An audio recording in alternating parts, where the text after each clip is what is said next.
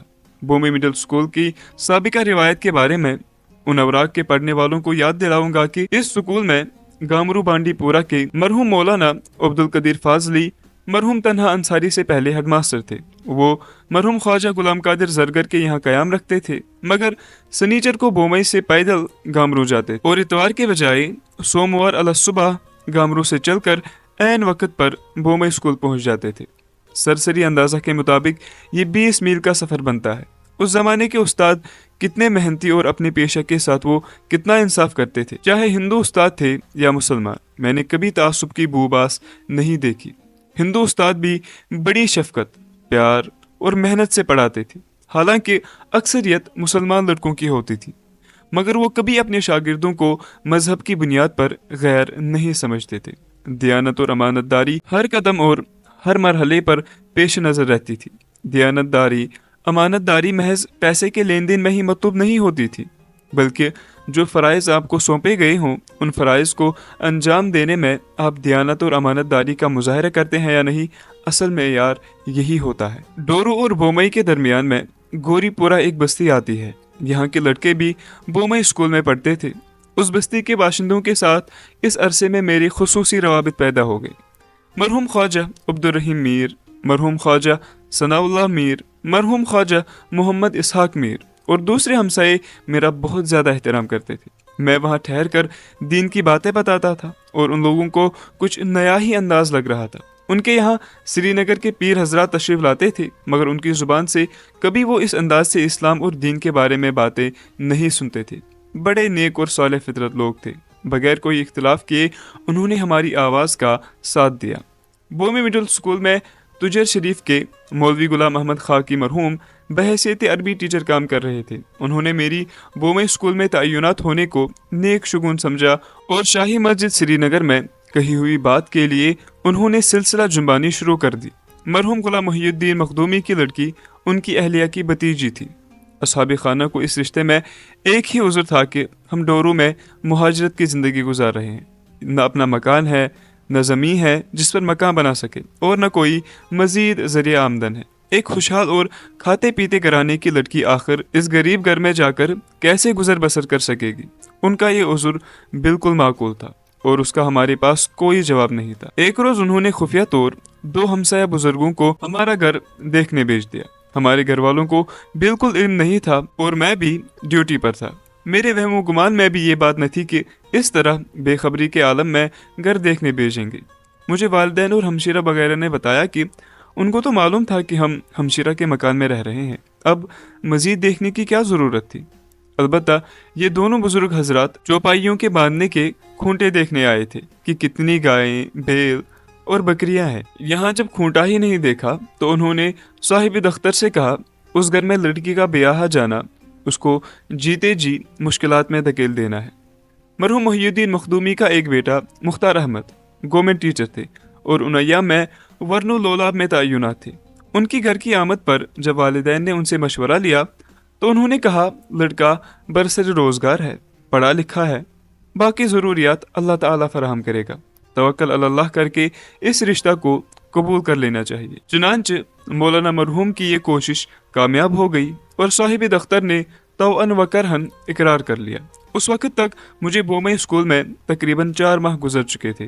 اگست 1953 میں ایک اور واقعہ رونما ہوا کہ جماعت اسلامی کے نظم العین کے ساتھ ذہنی اور قلبی وابستگی وجود پذیر ہو گئی اور جس کا آغاز 49-50 میں سری نگر میں ہی ہوا تھا۔ اب تک ہمارے لیے یہ آزمائشی مرحلہ تھا۔ جماعت کا مرکزی نظم نگرانی رکھے ہوئے تھا کہ یہ وابستگی محض جذباتی ہے یا شعور کی بیداری کے ساتھ اقامت دین کے نصب العین کے قبول کیے جانے کا فیصلہ لیا گیا ہے، کیونکہ ان کو معلوم تھا کہ اس نصب العین کو قبول کرنا بقول مولانا مودودی چو مکھی لڑائی لڑنا ہے، نفسوں، غلط رسم و رواج، طاغوتی نظام اور اس کے علمبردار، استبداد اور آزمائشیں، ان سب کو برداشت کرنے کی ہمت اور حوصلہ ہو تو جماعت کی بنیادی رکنیت دی جاتی تھی۔ یہ کوئی آسان راستہ اور پھولوں کی سیج نہیں تھی۔ بقول اقبال، یہ شہادت گہے الفت میں قدم رکھنا ہے، لوگ آسان سمجھتے ہیں مسلمان ہونا۔ جماعت اسلامی کے ابتدائی دور میں انتخاب ارکان کا یہی طریقہ تھا کہ دن، ہفتہ اور مہینہ نہیں، کئی برس تک فرد کو پرکھا اور آزمایا جاتا تھا، اور جب وہ اس عرصے میں استقامت کا مظاہرہ کرتا تھا اور اقامت دین کے نصب العین کو زندگی کے تمام کاموں کے مقابلے میں ترجیح اور اولین ترجیح دے دیتا تھا، پھر کہیں جا کر اس کو بنیادی رکن بنایا جاتا تھا۔ اولین مرحلہ متاثر، دوسرا مرحلہ ہمدرد اور تیسرا مرحلہ رکنیت کا آتا تھا۔ جس فرد کو رکنیت کا فارم پر کرنے کے لیے کہا جاتا تھا، اس کے جسم کا رواں رواں لرز اٹھتا تھا، اس کو ذمہ داریوں کا بھرپور احساس ہوتا تھا، اور وہ اپنا جائزہ لیتا تھا کہ میں ان ذمہ داریوں کو انجام دینے کی صلاحیت اور استطاعت رکھتا ہوں، کیا میں عزم راسخ اور پختہ ارادہ رکھتا ہوں، مجھ میں ابتلا اور آزمائش برداشت کرنے کی ہمت اور حوصلہ ہے۔ اس سب کے باوصف وہ اللہ سے توفیق طلب کرتے رہتا تھا کہ وہ ان عظیم اور ثقیل ذمہ داریوں کو نبھانے اور انجام دینے کی ہمت بخشے اور اپنی مدد اور نصرت شامل حال رکھے۔ مرحوم غلام رسول میر، جن کا حال ہی میں انتقال ہو گیا ہے، اللہ تعالیٰ ان کی مغفرت کرے، کروٹ کروٹ جنت نصیب کرے، ان کی لغزشیں اور کوتاہیاں معاف کرے، بومئی سوپور سے اپنا اور میرا رکنیت کا فارم لے کر آ گئے اور کہا کہ مرکزی جماعت سے ہم دونوں کے لیے یہ فارم پر کرنے کے لیے آئے ہیں۔ مجھے ذمہ داری سونپی گئی ہے کہ آپ سے بومئی جا کر ملوں اور فارم پر کروا کر دستخط حاصل کروں۔ چنانچہ ہم دونوں نے پرنم آنکھوں سے بارگاہ رب العزت میں استقامت کی دعا مانگتے ہوئے رکنیت کے فارموں پر دستخط کر دیے، اور ہم جماعت اسلامی جموں و کشمیر کے بنیادی رکن بن گئے۔ اس مرحلے پر پوری ریاست جموں و کشمیر میں بنیادی اراکین کی تعداد مشکل سے 100 تک پہنچ چکی تھی۔ جماعت اسلامی جس عظیم اور آزمائشی نصب العین کی امانت دار ہے، اس میں کمزوری آ جانا پوری ملت کے لیے لمحہ فکریہ ہے، کیونکہ یہ تنظیم امت مسلمہ کے مشترکہ نصب العین کو لے کر آئی ہے۔ اس کے ساتھ وابستہ ہر فرد کو اس کا احساس ہو جانا چاہیے۔ اعوذ باللہ من الشیطان الرجیم، وَلْتَكُمْ مِنْكُمْ أُمَّةٌ يَدْعُونَ إِلَى الْخَيْرِ وَيَأْمُرُونَ بِالْمَعْرُوفِ وَيَنْهَوْنَ عَنِ الْمُنكَرِ وَأُولَئِكَ هُمُ الْمُفْلِحُونَ۔ تم میں سے کچھ لوگ تو ایسے ضرور ہی رہنے چاہیے جو نیکی کی طرف بلائیں، بلائی کا حکم دیں اور برائیوں سے روکتے رہیں۔ جو لوگ یہ کام کریں گے وہی فلاح پائیں گے۔ آل عمران 104۔ Intermediate college Sopore. Bomai middle school سے مجھے 4 مہینے کے اندر اندر انٹرمیڈیٹ کالج سوپور تبدیل کر دیا گیا۔ سوپور میں ابھی تک ڈگری کالج نہیں بنا تھا، اس لیے ہائی اسکول کلاسز اور ایف اے کلاس ایک ساتھ چل رہے تھے۔ مرحوم مفتی جلال الدین یہاں بحیثیت پرنسپل کام کر رہے تھے، اور فارسی پڑھانے والے ٹیچر سری نگر تبدیل ہو گئے تھے، یہاں پوسٹ خالی ہو چکا تھا۔ ڈائریکٹر ایجوکیشن یہاں دورہ پر آئے تھے۔ مرحوم مفتی صاحب نے ان کو فارسی اور اردو پڑھانے کے لیے ٹیچر کی ضرورت کا اظہار کیا، اور ساتھ ہی میرا نام بھی تجویز کیا۔ وہ مجھے مجاہد منزل کے حوالہ سے بخوبی جانتے تھے، چنانچہ اسی روز مجھے تبدیلی کا آرڈر ملا اور میں سوپور کالج پہنچ گیا۔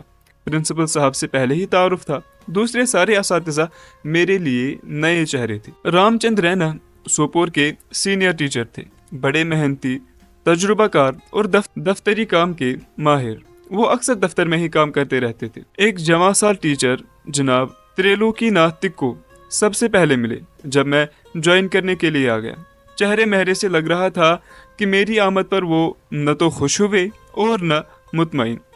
مرحوم مولوی غلام محمد مخدومی عربی ٹیچر تھے۔ بہرحال سوپور قصبہ میرے لیے نیا نہیں تھا، مگر طالب علمی کی حیثیت سے اور پھر اپنے گاؤں سے والد مرحوم کے ساتھ کبھی کبھی سودا سلف لانے کے حوالے سے محلہ بابا یوسف میں مرحوم محمد رجب ذکی کی دکان سے ہم اکثر سودا وغیرہ خریدتے تھے، مگر ایک استاد کی حیثیت سے، اور وہ بھی انٹرمیڈیٹ کالج میں، یہ میرے لیے ایک بڑی آزمائش کی حیثیت رکھتی تھی۔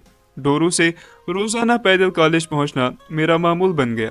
سردی ہو یا گرمی، میں شاید ہی کبھی لیٹ پہنچا ہوں، وقت پر کلاس لیتا اور متعینہ مضامین کی بھرپور تیاری کر کے طلباء کو مطمئن کرنے کی کوشش کرنا میرے لیے ترجیحی کام تھا۔ لیکن دیگر اساتذہ کے ساتھ ابھی گل مل نہیں گیا تھا، سارے اساتذہ کھچے کھچے ہی رہتے تھے۔ چند دن بعد ہی کالج میں ایک مباحثہ تھا، مجھے بھی بولنے کا موقع ملا۔ رہناواری ہائی اسکول کا تجربہ یہاں کام آیا اور میری تقریر بہت متاثر کن رہی۔ سب سے پہلے شاباشی اور مبارکبادی سائنس ٹیچر جناب تریلوکی ناتھ تکو نے دی، یہ کہہ کر کہ آپ تو چھپے رستم نکلے۔ اس کے بعد سے پورے 6 سال جس استاد کے ساتھ میرے گہرے اور برادرانہ روابط رہے وہ جناب تکو صاحب تھے۔ ترقی پسند نظریات کے حامل تھے، لیکن میری اسلام پسندی کو پسند کرتے تھے۔ یہ کوئی روایتی اسلام پسندی نہیں تھی، یہ اصولوں کی بنیاد پر اسلام پسندی تھی، جس میں وحدت آدم کا تصور وحدت الہ کے بعد ایک بنیادی ستون ہے۔ ہر ایک انسان کے ساتھ انسانی رشتے کی بنیاد پر حسن سلوک روا رکھا جائے، دنیا کے تمام انسانوں کے ساتھ رنگ، نسل، ذات پات، زبان، پیشہ اور وطن کے اختلافات سے بالاتر ہو کر یکساں سلوک کیا جائے۔ قرآن پاک کی تعلیمات میں غیر مبہم الفاظ میں بتایا گیا ہے، اعوذ باللہ من الشیطان الرجیم، یا ایھا الناس انا خلقناکم من ذکر وانثی وجعلناکم شعوبا وقبائل لتعارفوا ان اکرمکم عند اللہ اتقاکم ان اللہ علیم خبیر۔ الحجرات 13۔ لوگو، ہم نے تم کو ایک مرد اور ایک عورت سے پیدا کیا ہے اور پھر تمہاری قومیں اور برادریاں بنائی تاکہ تم ایک دوسرے کو پہچانو۔ در حقیقت اللہ کے نزدیک تم میں سب سے بہتر عزت والا وہ ہے جو تمہارے اندر سب سے زیادہ پرہیزگار ہے۔ یقیناً اللہ سب کچھ جاننے والا اور باخبر ہے۔ دھیرے دھیرے سب اساتذہ کے ساتھ روابط قائم ہو گئے اور انٹرمیڈیٹ کالج کا یہ ماحول میرے نکھار کا ایک ذریعہ اور وسیلہ ثابت ہو گیا۔ 8ویں جماعت سے 10ویں جماعت تک میں اردو اور فارسی پڑھاتا تھا۔ اسلامی لٹریچر کے مسلسل مطالعہ کی وجہ سے ان دونوں زبانوں کی وساطت سے میرے لیے جوان طلباء تک اسلام کی باتیں پہنچانا بہت بڑا آسان بن جاتا تھا۔ طلباء چونکہ بالغ ذہن کے تھے، وہ بھی ٹھیک طرح محسوس کرتے تھے کہ کھینچ تان کر اسلام کی بات سنی جا رہی ہے، بلکہ اسباق کی معانی اور بین السطور یہ سب کچھ موجود ہے جو استاد بتا رہا ہے۔ اس لیے نہ تو بوجھ محسوس کیا جا رہا تھا اور نہ کوئی بات غیر متعلق سمجھی جا رہی تھی۔ انیا میں 8ویں جماعت میں سید محمد سعید گیلانی نوہمام سوپور، جو آج کل امریکہ میں اسلامک آرگنائزیشن میں صف اول کے رہنما گردانے جاتے ہیں، بحیثیت طالب علم پڑھتے تھے۔ ہونہار بروے کے چکنے چکنے پات، اس کے مصداق وہ اول روز سے ہی بڑے ذہین اور سمجھدار تھے، محنتی بھی تھے۔ میں نے طلباء سے قصبے سوپور پر ایک مضمون لکھنے کو کہا کہ کچھ رہنمایانہ نکتے سمجھا کر دے۔ دوسرے دن تمام طلباء نے مضمون لکھ کر لایا، مگر سید محمد سعید نے جو طویل مضمون لکھا تھا وہ اس مڈل کلاس میں زیر تعلیم طالب علم کے معیار سے بہت بلند اور اونچا تھا، ایک بہترین ادب پارا تھا۔ اسی وقت اندازہ ہوا تھا کہ یہ طالب علم آگے جا کر علم و ادب میں نام پیدا کرے گا۔ انہوں نے انگریزی زبان میں ایم اے کیا، پھر ڈاکٹریٹ کی ڈگری بھی حاصل کی، پروفیسر بھی بنے۔ انہوں نے شہید محمد مقبول بٹ کے ساتھ دوستی کے رشتے کی بنیاد پر جیل بھی کاٹی اور پھر امریکہ جا کر ISNA Islamic society of North America اور دوسری نام کی مختلف تنظیموں میں کام کر کے پورے امریکہ میں بالعموم اور امریکہ کی مسلم آبادی میں بالخصوص نام پیدا کیا۔ انہی ایام میں نے پہلی بار مرحوم عبدالغنی لون کو دیکھا ہے۔ موجود طلباء میں بلند قامت اور چالاک بھی۔ ایک روز میں نے باہر دروازے سے پھلانگتے ہوئے دیکھا، میں نے دریافت کیا، بتایا گیا کپواڑہ کے طالب علم ہیں۔ اس کے بعد وہ کالج سے فارغ ہوئے اور SP کالج میں داخلہ لے کر انہوں نے گریجویشن کر کے علی گڑھ سے LLB کی ڈگری حاصل کی۔ کالج درجے کے طلباء کو پڑھانے والے اس وقت کے پروفیسروں کے نام جو مجھے یاد ہیں، شام لال مدن حساب پڑھاتے تھے، پگڑی باندھ کر آتے تھے۔ شام لال سادھو جو بعد میں سوپور ڈگری کالج کے پرنسپل بھی بنے، چال ڈال اور آنکھیں جھکائے چلتے ہوئے بالکل اسم بامسمہ سادھو لگتے تھے۔ مرحوم پروفیسر شمس الدین جو فارسی پڑھاتے تھے، جناب اکبر حیدری جن کو پرنسپل جناب مفتی صاحب کے ساتھ ہمیشہ انبن رہتی تھی، پروفیسر فدا محمد حسنین جو ہسٹری پڑھاتے تھے، نوجوان اور بڑے ہی کم گو اکنامکس پڑھانے والے پروفیسر غلام محمد بٹ تھے۔ کالج کے پروفیسر صاحبان 10ویں جماعت تک پڑھانے والے اساتذہ کے ساتھ بہت ہی کم میل جول رکھتے تھے۔ ان کو اپنی برتری کا احساس تھا جو ان کی چال ڈال اور طرز کلام سے ٹپکتا رہتا تھا۔ ہم لوگ اپنے کام سے کام رکھتے تھے اور بہت ہی کم ان حضرات کے منہ لگتے تھے، لیکن پرنسپل صاحب اور اسٹاف کے ممبران کے درمیان جو ناچاکی اور چپکلش رہتی تھی اس سے اسٹاف کا کوئی ممبر ناواقف نہیں تھا۔ بالآخر یہ تناؤ جناب مفتی جلال الدین صاحب کے تبادلہ پر منتج ہوا اور ان کی جگہ سری نگر کے رہنے والے جناب سیف الدین صاحب بحیثیت پرنسپل تعینات کیے گئے۔ تعلیمی اداروں میں اسٹاف ممبران کے درمیان کھچا اور تناؤ پورے تعلیمی ماحول کو مقدر بنا دیتا ہے اور طلباء کے ذہن پر اس کے بہت ہی ناخوشگوار اثرات مرتب ہوتے ہیں۔ کچھ طلباء کی نگاہوں میں ان کے استاد ایک ماڈل ہوتے ہیں۔ اگر ماڈل میں ہی کمی ہو تو ان پر نگاہ رکھنے والوں کے تعلقات اور معاملات میں کیسے بہتری کی توقع رکھی جا سکتی ہے؟ بہرحال انسانی معاشرہ میں چاہے گھر کا ماحول ہو یا کسی ادارے کا، جب تک سرد و گرم برداشت کرنے اور ایک دوسرے کے احترام کا جذبہ پروان نہ چڑھایا جائے، اس نوعیت کی صورتحال کا پیدا ہو جانا فطری نتیجہ ہے۔ سوپور میں تعینات ہو جانے کے بعد میرا دائرہ کار بہت بڑھ گیا۔ اولاً میں نے جماعت اسلامی سے وابستہ افراد سے رابطہ قائم کیا اور ان کو متحرک بن جانے کے لیے ترغیب دے دی۔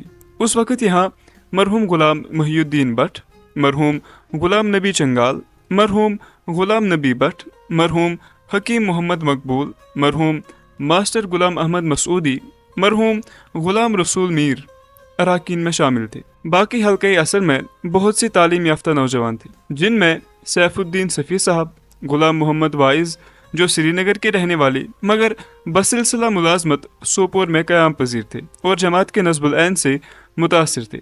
سوپور میں بڑے باصلاحیت افراد موجود تھے، جن میں صف اول میں مرحوم غلام رسول میر تھے، FA ود سائنس تھے، بڑے ذہین و فتح، اردو اور انگریزی دونوں زبانوں پر دسترس رکھتے تھے۔ وہ سوپور میں عمارت کے فرائض انجام دے سکتے تھے۔ اسی طرح حکیم محمد مقبول بھی پڑھے لکھے تھے اور اچھے جذبات رکھتے تھے، مگر آگے آنے کے لیے تیار نہیں تھے۔ چنانچہ میری سوپور پر آمد پر انہوں نے مجھ پر امیر حلقہ کی ذمہ داریوں کا بوجھ بھی ڈال دیا۔ اس بوجھ کو انجام دینے میں میرے لیے جو سب سے بڑی مشکل درپیش آئی وہ یہ تھی کہ ورکنگ ڈیز میں مجھے ڈیوٹی پر آنا پڑتا تھا۔ اتوار کو اجتماع میں شرکت کے لیے مجھے ڈورو سے سوپور آنا پڑتا تھا۔ اس طرح ہفتے کے سارے دن مجھے سفر میں ہی گزارنے پڑتے تھے۔ نہ پڑھنے کا موقع ملتا تھا اور نہ لکھنے کا، اور نہ ہی گھر کا کوئی کام کرنے کا۔ گھر والے بھی یہ سمجھ ہی نہیں رہے تھے کہ اتوار کو بھی یہ سوپور جاتے ہیں۔ گھر پر ان پڑھ ماحول تھا، ان کو کیا سمجھاتے کہ 6 دن تو میں پیٹ کی ضروریات پورا کرنے کے لیے سکول جاتا ہوں، پڑھانے کے لیے، 7واں دن اللہ کے مظلوم دین کی خدمت کے لیے سفر کرتا ہوں۔ اتوار کے اس سفر سے 6 دنوں کا سفر بھی عبادت بن جاتا ہے۔ ان کے ذہن بہرحال اس فلسفہ کو سمجھنے سے قاصر تھے۔ ہفتہ وار اجتماعات میں یہی سوچا جاتا تھا کہ قصبہ میں تحریک اسلامی کے کام کو کس طرح بڑھایا جائے، تعلیم یافتہ طبقہ تک کس طرح کتابیں پہنچائی جائے اور عام لوگوں تک کیسے دین کی باتیں پہنچائی جائے۔ مساجد میں خطاب کی ضرورت کا شدت کے ساتھ اظہار کیا جاتا رہا، کیونکہ قصبہ کی کسی مسجد میں تحریک اسلامی کے نصب العین کے حوالہ سے کوئی بات کرنے والا کھڑا نہیں ہوتا تھا۔ اجتماع میں شریک افراد پر ذمہ داری ڈالی جاتی تھی، کتابیں پہنچانے کی، انفرادی ملاقات کی، ائمہ مسجد کے ساتھ روابط کی بھی باتیں ہوتی، مگر کسی امام مسجد سے یہ توقع نہیں تھی کہ اقامت دین کے حوالے سے بات کرے گا، کیونکہ یہ تصور ہی ذہنوں سے مٹ چکا تھا۔ لوگ سمجھتے تھے نمازیں پڑھیں، روزے رکھیں اور مالی استطاعت ہوئی تو حج بیت اللہ کریں گے، اس کے علاوہ اور دین ہے کیا؟ دین کا یہ محدود تصور اسلام جیسے انقلابی مشن اور آفاقی نظام کو عام مذاہب کے صف میں کھڑا کر دیتا ہے۔ پوجا پاٹ والے مذاہب اور اسلام میں کوئی مابہل امتیاز واضح نہیں ہو جاتا تھا۔ چنانچہ حلقہ کے ایک ہفتہ وار اجتماع میں فیصلہ ہوا کہ مساجد میں سے کسی ایک کا انتخاب کر کے خطابات کا سلسلہ شروع کیا جائے۔ اس کے لیے بھی قرہ فال برمنی دیوانہ فتات، حالانکہ